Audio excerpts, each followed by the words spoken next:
Patience during difficult times may be achieved by 1. Thinking of the good reward that lies ahead. The more you believe in the rewards that are waiting for you, the easier it becomes to have patience. If it were not for the anticipation of the rewards, no goals or objectives pertaining to this life or the hereafter would have been achieved.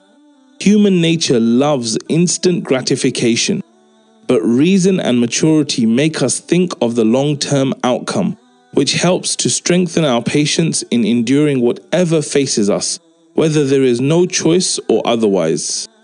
2. Expecting and hoping for a time of ease. This hope in itself offers a measure of immediate relief. 3. Thinking of Allah's countless blessings.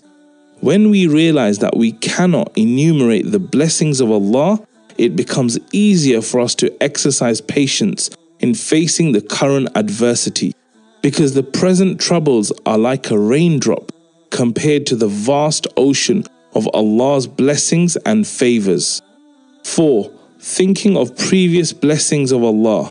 This will remind us of Allah's care and strengthen our hopes and expectations of a time of ease to come.